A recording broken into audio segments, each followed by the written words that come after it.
খুশি, আমরাও খুশি। বাংলার মা বোনেরা ১,৫০০ টাকা নিয়ে কতদিন খুশি থাকতে পারেন আমরাও দেখতে চাই। বাংলার মা বোনেরা ১,০০০ টাকার লক্ষ্মীর ভান্ডার নিয়ে, একটা স্বাস্থ্যসাথী সাইকেল নিয়ে কতদিন খুশি থাকতে পারেন আমরা দেখতে চাই। বাংলার মা বোনেরা কতদিন এটা সহ্য করতে পারবেন যে তার বাড়ির ছেলের কোনো রুজি রুটি চাকরি বাকরির ব্যবস্থা নেই, স্থানীয় তৃণমূল নেতারা মদের বোতল রাত্রিবেলা হাতে ধরিয়ে দিয়ে বলবে আগামীকাল সকালে পার্টি অফিসে আসিস মিছিল আসবে। এটাতে যদি বাংলার মা বোনেরা খুশি হন, প্রণম্য আমার কিছু বলার নেই। বাংলায় যেরকম ভাবে বিজেপির এই গোটা পুজো আমাদের শেষ হলো, শারদীয়া উৎসব, বাঙালির শ্রেষ্ঠ উৎসব, দেখলাম বিজেপির বেশ উৎসব, অমিত শাহ এলেন, কিন্তু রাহুল গান্ধী এসে পৌঁছতে পারলেন না। আমি বলছি তাহলে কি কংগ্রেসের দিল্লি নেতৃত্বের বাংলার প্রতি কোনো আগ্রহই নেই? আপনি বোধহয় সঠিক খবর রাখেন না। প্রথমেই আপনার মাধ্যমে আমি দর্শকদের শুভ বিজয়ের আন্তরিক প্রীতি এবং শুভেচ্ছা জানাই। বিষয়টা হচ্ছে অমিত শাহ এসেছিলেন এটা পুজোর উদ্বোধন করতে।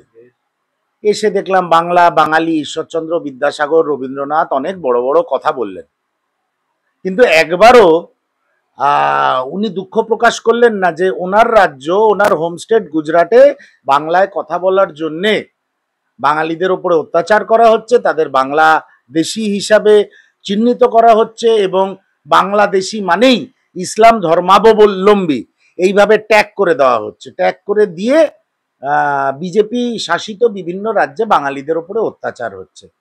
আমি এটাও বুঝতে পারলাম না যারা বাঙালি, বাংলা অস্মিতা বাঙালিদের নিয়ে এত ভাবেন, সেই সব পুজো উদ্যোক্তারা এমন এমন রাজ্যে বাঙালিদের উপরে অত্যাচার হচ্ছে, সেই সব রাজ্য থেকে উঠে আসা নেতাদের এনে বাঙালিদের সবচেয়ে বড় উৎসব দুর্গাপুজোর উদ্বোধন করান কি করে?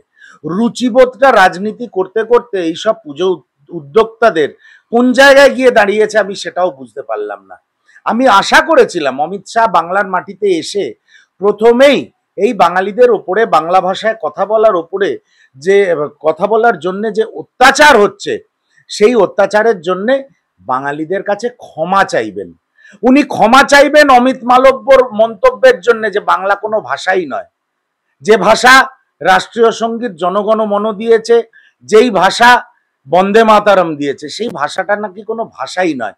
আমি ভেবেছিলাম অমিত শাহ তার জন্য ক্ষমা চাইবেন বাংলার মাটিতে এসে, কিন্তু কোনো কিছুই অমিত শাহ করলেন না।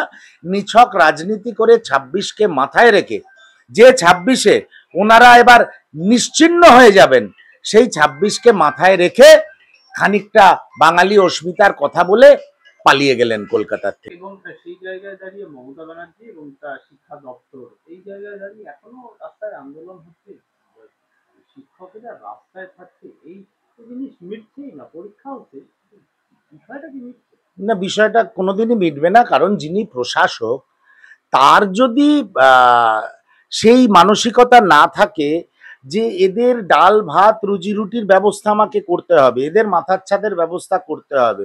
হাজার হাজার শিক্ষক রাস্তায় বসে আছে, আন্দোলন করছে। আজকে ওই অন্যদিকে অভয়া মঞ্চের প্রতিবাদীরা কর্মসূচি তাদের চালিয়ে যাচ্ছে।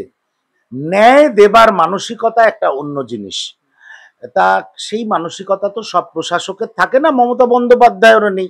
বরং উনি খুশি হয়েছেন পুজো প্যান্ডেলগুলিকে ১,১০,০০০ টাকা করে দিতে পেরে।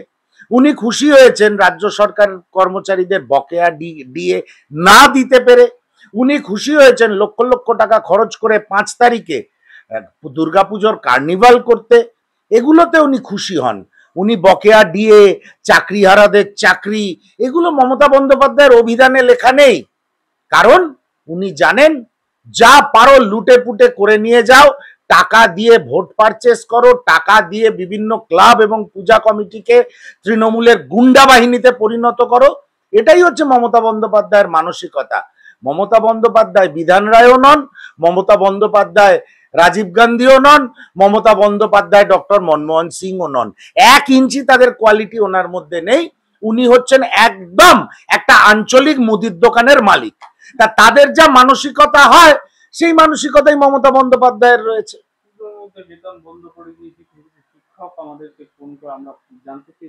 কি যায় আসে মমতা বন্দ্যোপাধ্যায়ের, কি যায়? আন্দোলন করবেন, স্কুলে যাবেন না, তাহলে বেতন দেওয়া হবে না।